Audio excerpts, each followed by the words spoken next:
All right, guys. Reviewing our futsal match here from last Saturday. We had a good first half, competed well, 2-1 score. Second half was 6-0, so it was much different. Didn't put up the fight that we should have or compete what we should have in the second half. So good learning opportunities. All right, let's get off to the first one. Got a great first play here. Watch the whole attack. Generate 3 scoring opportunities. One from Matt, one off the rebound from David, another one from Peter here. Let's go back to the beginning here, break this down, all the positives. Here from Matt, look here, he doesn't have a passing lane to Peter. Sometimes winning a 1v1 is not necessarily about blowing by them, but just creating space to make your next play, whether that's a shot or a pass. So with Matt here, he creates the space to get the ball to Peter. So that's a 1v1 win. Peter, excellent creativity there with the back heel flip. Creates a good scoring opportunity for Matt. And then we see David gets the rebound. And we generate 3 chances right there early in the match. Next one here, Colby's come through so many times. It's just on this one, we just got to think about how we can give him an easier pass to handle, right? That short hops right before him. It's a tough one to handle. So probably if I were to go there, I would try and roll it on the ground to Peter. Here, we talked about our setup from the build-out before the match. We talked about the 2 center backs in the back here. Gavin and Matt are correct.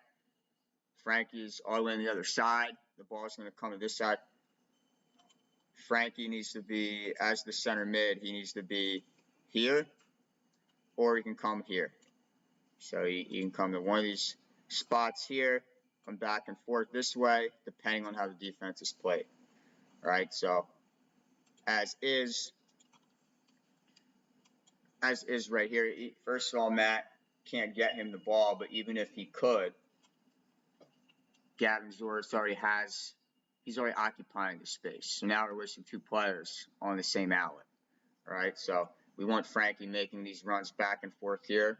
You'll see why, as we're going to see it in a video later on. Let's see if we'll see it later on, and we'll come back here. So keep this in mind. All right, here we're going to transition. Before I go to this, I want to show a clip from Napoli from a few years back. Their coach, one of my favorite, Luciano Spalletti. He is an attacking-minded coach, likes to take chances, likes to create big overloads, likes to push players up.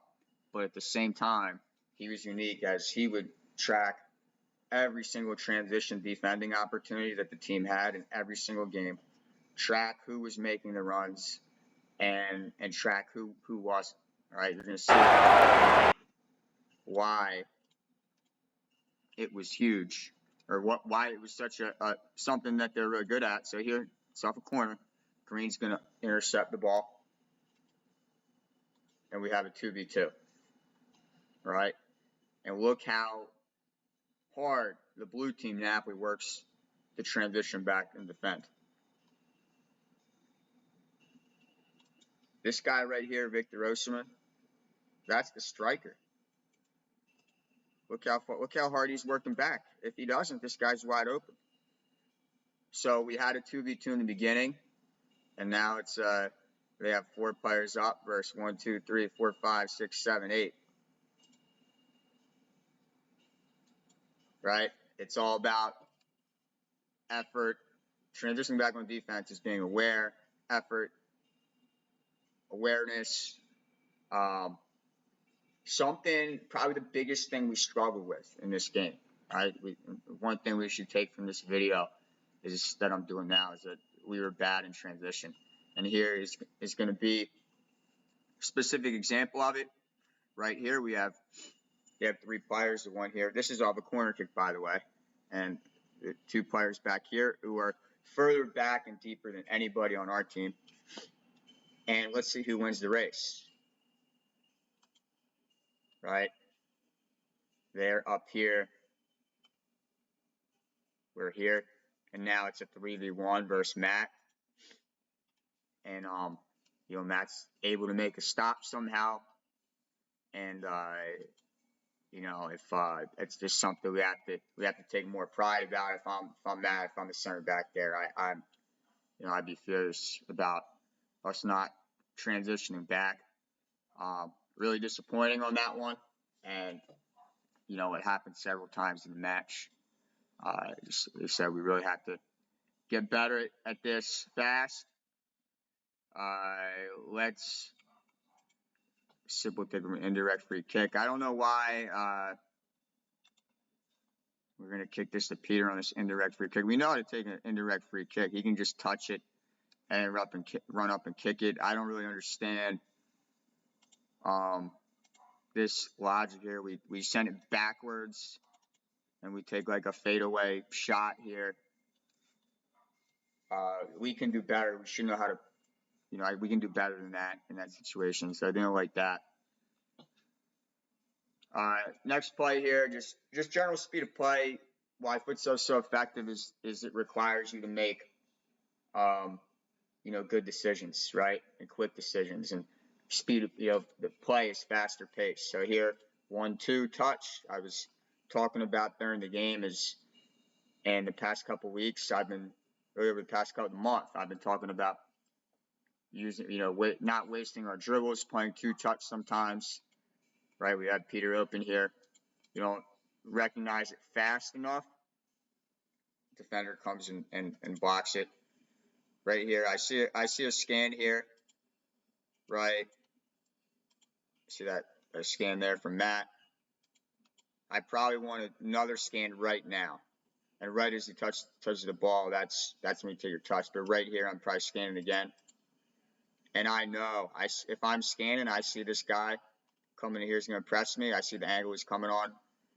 And I see I'm going to have Peter, likely, unless this player shifts over. And if that's the case, then I go long. I just live to play another day. Which actually is not a bad opportunity either. If he shifts over to Peter, then we have 1v1 here. But our strategy is to build out of the back with short passes based on space and shapes. We have a triangle here between Gavin, Matt, and Peter. But if it's not there, then we just got to live to play another day and go long. But here it is open. Touch, play, and we're off, right? Peter is open here. All right. Next one, more transition defending. And these three are off to the races. Really well executed 3v2 by them. Give them credit. We have the opportunity here. We have two players back. If one of them transition back, instead of a 3v2, it's a 3v3, and they probably don't score. It's not what happened. They're storming back like everything's on the line, right? And we're not. All right, that's just it. It's just what happened, right? And there's no substitute for transitioning back. We're playing good teams, right? If we don't get back, they're gonna make us pay for it. All right, so here we have another good attack here. All right, so good ball movement there. Proud of that. All right, let's this next play here. I talked about earlier in the video with Frankie, the center mid was all the way on the left side when the ball was on the strong side, the right side. I talked about the center mid moving, right, from, he can be in this position here. He can move over here. He can move back and forth, side to side. Colby should be higher up on the other half of the field, and he's going to make the same movements over there, side to side, when the ball is on the right side. All right, it wouldn't make sense for Matt to be over here. Gavin already has that space, right? So Matt's going to do this correctly, and we'll see what it leads to. All right, he makes a movement there. creates a 2v1 here, right? That's what we did right there, created a 2v1, which is great. And just some miscommunication here between Colby and Peter, but that's the correct way to build out from the back, and the correct movements from the center mid and spaces. Here we go again, more tracking runners off the ball. Transition was the biggest thing we could improve on. Second thing was just general awareness of opponents off the ball. Right here, we have to be, Gavin has to be more in a spot. He should be like, he needs to be like right here, so he can defend him and him at the same time. This is called delaying the attack, right? And ideally, Peter, because what you have here is a 3v2. So Gavin, so I'll circle it here. You have 1, 2, 3 versus Peter and Gavin. It's 3v2, assuming this guy gets past David, right? And they play the attack with speed. So what Gavin and Peter need to do is delay the 3v2 attack. What are they delaying for? Delaying for the attack so David can come back and help to now make it a 3v3. All right, that's what delaying means. All right. We don't do that. And if Gavin comes back here, he can slow them down and now make this ball carrier think about, what his next play wants to be. Because on a 3v2, his main goal is going to be able to, this blue team here, he wants to create a 2v1. That's the way to execute a 3v2 as fast as he can, right? We want to make it as slow as possible. And 2v1 right there with him and Gavin. He created it in a 1/10 of a second, and then we're done, right? Next one, we have moving up the ball here. Just overall quicker decision. Hold. David's going to make it too long, right? That's taking too long. It's got to either, with this here, touch, come out now. If it's not open, wait. Colby makes a run behind the defender. And as soon as Colby gets to like right here where my mouse is, right there, you got to play it ahead before he gets to space. And then Colby wants to get to this pass at the same time the ball gets there, not before. If he gets there before, this guy's going to come and track him, or this guy's going to come and track him. If he gets there after, obviously they're going to steal the ball. So just a little quicker decisions, a little quicker movements off the ball. More transition defense here. These 3-2, again, we lose the ball. It's okay to lose the ball. It's okay to make a mistake. To make a mistake, it's about how you react to the mistake. And we don't react in the right manner here. This player is halfway down the field. He's not marked. Still not marked. And then he scores. All right. Here we're talking about some creativity off the kickoff. So if you can go on YouTube and search like Futsal World Cup, and you can see top teams playing futsal, and a lot of them are in this 3-1, which is kind of what our 2-1-1 evolves into, anyway. Which is what you see here. And a lot of times off the kickoff, we get a little confused on what to do. Here's just another idea.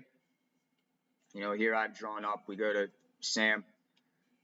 Sam drives at this defender. Matt comes over, makes an overlapping run, and then we have a 2v1. Important if we do that, Gavin Zort, the right back, would need to come over to the middle in case we were to lose the ball here somehow. So, but chances are that would be something that would work in this scenario because they're in a diamond, right? That's what that red diamond is, because this player is going to come up here and they're in their defensive shape. A diamond, a 1-2-1. So this guy's going to be left on the wing here, or if this player follows Matt, then we create more space on the other side. Now, this first pass here is what's considered a square pass, which is defined as a pass that's just 90 degrees or perpendicular to the goal, straight across. The risk of it is that you'll find a lot of older coaches or more traditional coaches that really don't like this pass here, a square ball, and more modern coaches, or if you watch just the game on TV, you notice that you'll see it all the time. The risk of it is that it's easier to pick off, or if it's intercepted, it's easier for them to take it for a goal scoring opportunity just because of the angle. The benefit is for the pro of actually doing them is sometimes that's just reality of the opening, and it's another way to off balance the defense. I'm for it, for using them as a tactic, as long as we know it's open, that this player is up more, then we can't do it, right? We can't make that square pass. But he's backed off here. It's a smart play here because it gives us the opportunity to create an attacking overload on the left side. So when it's open, I'm for it, but we have to understand and just be aware of the risks and rewards of it, just like any play. But all right, guys, huge learning opportunity that last game provided. All right, so but if you're going to take one thing from this video, it's definitely the transition. We have to work back harder on if we lose the ball to get back on defense, right? So, all right, see everybody tomorrow.